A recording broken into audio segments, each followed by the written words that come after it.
I'm Rosa Mendez, and I'm here at the #1 Long Island broadcast, Monty and Pharaoh. I had the best time ever! Hey, listen, Daddy, you're listening to the #1 broadcast, Monty and Pharaoh, Daddy, in Long Island. The best pro wrestling broadcast of all time, I think. Jimmy, I got to tell you, man, it feels good to be back on YouTube. It was quite disappointing what happened to us, but we bounced back fairly quickly. Well, what else would we do? We're almost at 5,000 subscribers. Well, speaking of that, man, we need more members. Okay. What do you think we need to do to get the people of those 5,000 subscribers to come on and join the team as a Monty and the Pharaoh member? Nudity is out of the question. Any other ideas? I don't know, man. I don't know. But what I do have a few ideas. Well, just like Prel, they should tell 2 friends, and they could tell 2 friends, and so on and so on. Hit the like, hit the subscribe. Check out all our content. But that's, you know what? That's why you're the star of the show, because guess what? Members get special content. Even we spoke about it. Pharaoh came to me one day and he goes, man, what's the deal? I can't even watch some of these videos because I'm not a member. And I said, there you go, Pharaoh. You got to be a member because this is what the members get.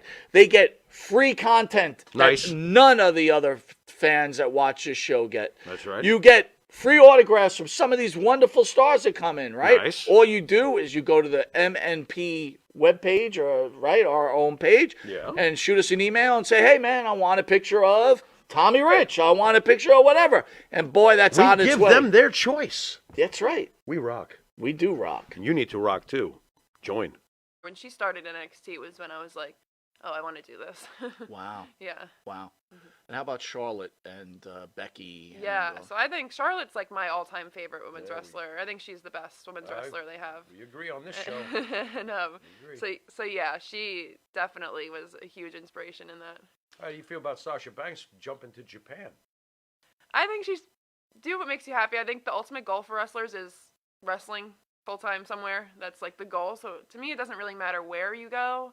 I don't know the whole full story of why she left or all that backstory, but I think as long as she's wrestling and she's happy, that's fine. Did you find a lot of politics when you were in WWE? Oh, yeah. Oh, yeah. Not even just in WWE, in wrestling in general. It's all, you have to learn how to work the politics. Okay. Yeah. So what are the politics of, what is the dance in wrestling? Just knowing who doesn't like who likes who can make the bigger decisions, you know, like who to look out for, who's watching you to make sure, like, I'm going to talk to the top guy to make sure you get on the show or don't get on the show, you know? So. Gotcha. I'm not sure there could ever be another Shawn Michaels pulling the strings behind the scenes, but have you seen some who do have that, some sort of pull that way behind the scenes? Oh, Is there absolutely. So there is that kind of Absolutely. playing going on back there. Yeah, absolutely. Yeah, it's all big work. So you mentioned Devon, Yeah. right? Devon. Obviously he has a wrestling school and he's teaching you how to wrestle. But does he teach you the politics? Does he talk to you about the politics? Yeah.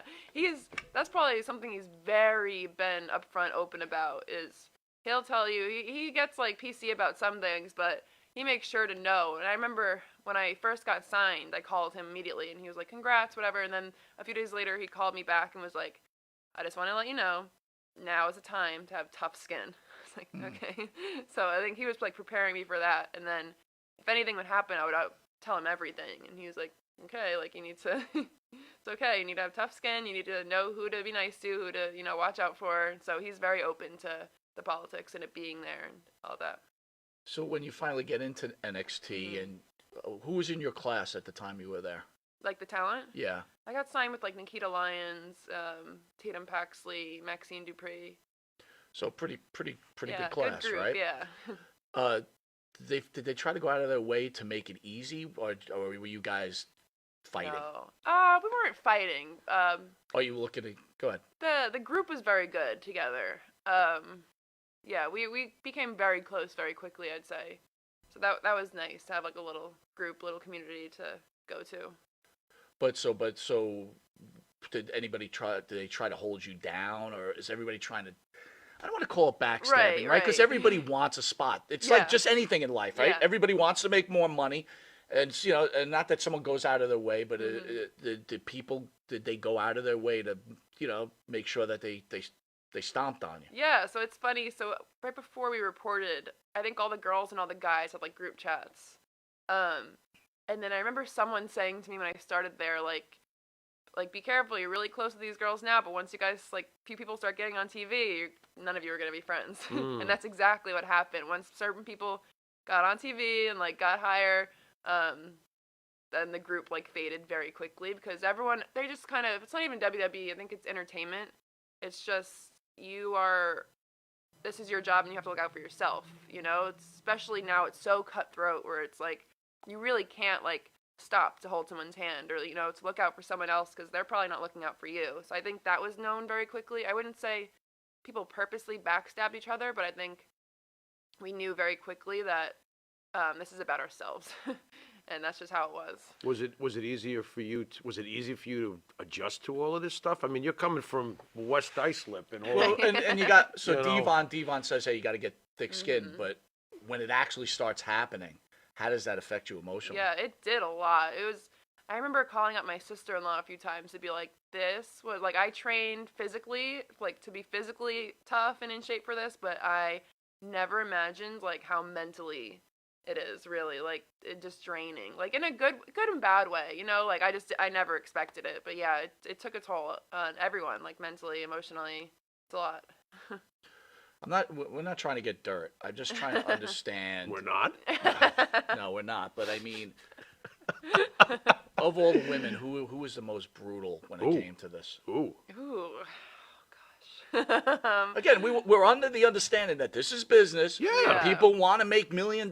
They want to be in the WWE. So I'm not saying it's unfair that they're doing it. I just want to know who was the most brutal at, like, really was cutthroat. Right.